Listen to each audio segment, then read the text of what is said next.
ദക്ഷിണേന്ത്യയിലെ തുറമുഖ നഗരമായ മൈലാപ്പൂരിൽ സ്ഥിതി ചെയ്യുന്ന ചരിത്രപ്രസിദ്ധമായ ക്ഷേത്രമാണ് കപാലീശ്വര ക്ഷേത്രം എന്നത്.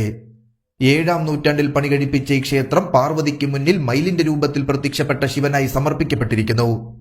ദേവന്മാരുടെയും ദേവതകളുടെയും പുരാണജീവികളുടെയും സങ്കീർണമായ കൊത്തുപണികളുള്ള ക്ഷേത്രത്തിന്റെ വാസ്തുവിദ്യ ദക്ഷിണേന്ത്യയുടെ സാംസ്കാരിക പൈതൃകത്തെ പ്രതിഫലിപ്പിക്കുന്നു. വിവിധ അധിനിവേശങ്ങളിൽ നാശം നേരിട്ടെങ്കിലും തുടർന്നുള്ള ഭരണാധികാരികൾ ഈ ക്ഷേത്രം പുനഃസ്ഥാപിച്ചിരുന്നു. ഇന്ന് വാർഷിക ബ്രഹ്മോത്സവം ഉൾപ്പെടെയുള്ള മതപരവും സാംസ്കാരികപരവുമായ പ്രവർത്തനങ്ങളുടെ കേന്ദ്രമായി ഈ ക്ഷേത്രം തുടർന്നു പോരുന്നു. ചെന്നൈയിലെ മൈലാപ്പൂരിനടുത്ത് സ്ഥിതി ചെയ്യുന്ന ഈ ക്ഷേത്രം വിനോദസഞ്ചാരികൾക്കും ഭക്തർക്കും ഒരുപോലെ പ്രിയപ്പെട്ട സ്ഥലമാണ്. കൂടാതെ അതിശയിപ്പിക്കുന്ന വാസ്തുവിദ്യയ്ക്കും ആകർഷകമായ ചരിത്രത്തിനും സങ്കീർണമായ ശില്പങ്ങൾക്കും പേരുകേട്ടതാണ് ഈ ക്ഷേത്രം. 7-ാം നൂറ്റാണ്ടിൽ പല്ലവ രാജവംശത്തിലെ ഭരണാധികാരികളാണ് ക്ഷേത്രത്തിന് കപാലീശ്വരർ എന്ന പേര് നൽകിയത് എന്ന് വിശ്വസിക്കപ്പെടുന്നു.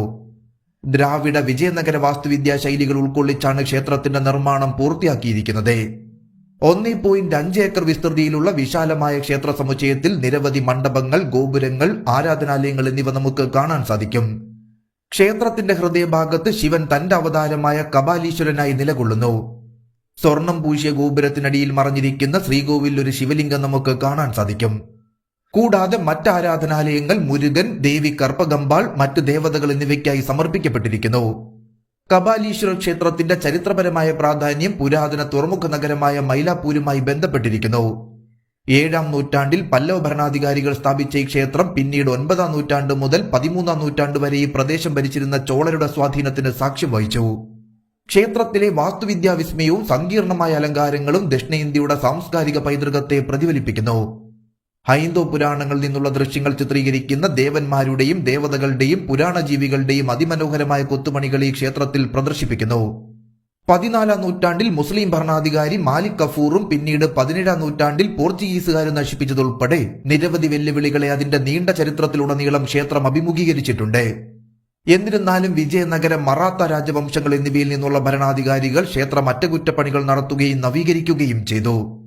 കഷ്ടപ്പാടുകൾക്കിടയിലും കപാലീശ്വര ക്ഷേത്രം മതപരവും സാംസ്കാരികവുമായ പ്രവർത്തനങ്ങളുടെ കേന്ദ്രമായി നിലകൊള്ളുന്നു. ഇന്ത്യയിലുടനീളമുള്ള ആയിരക്കണക്കിന് ആരാധകരെ ആകർഷിക്കുന്ന ബ്രഹ്മോത്സവം ഉത്സവത്തിന് ഇത് വർഷം തോറും ആതിഥേയത്വം വഹിക്കുന്നു.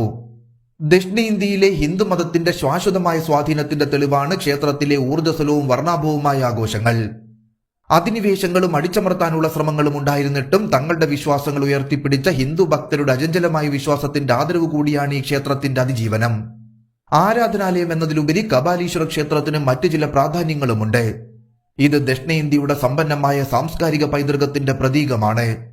നൂറ്റാണ്ടുകളായി പ്രദേശത്തെ രൂപപ്പെടുത്തിയ രാഷ്ട്രീയം, സംസ്കാരം, മതം എന്നിവ തമ്മിലുള്ള സങ്കീർണമായ പരസ്പര ബന്ധത്തിന്റെ ഓർമ്മപ്പെടുത്തലായി ഈ ക്ഷേത്രത്തിന്റെ ചരിത്രം പ്രവർത്തിക്കുന്നു.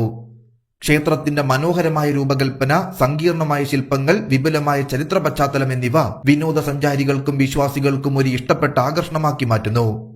അതിന്റെ തുടർച്ചയായ സാംസ്കാരിക പ്രാധാന്യവും അതിജീവനവും കപാലീശ്വര ക്ഷേത്രം ദക്ഷിണേന്ത്യയുടെ ഭൂതകാലത്തിന്റെയും വർത്തമാനത്തിന്റെയും ഭാവിയുടെയും അവിഭാജ്യ ഘടകമായി തുടരുന്നുവെന്ന് ഉറപ്പാക്കുന്നു.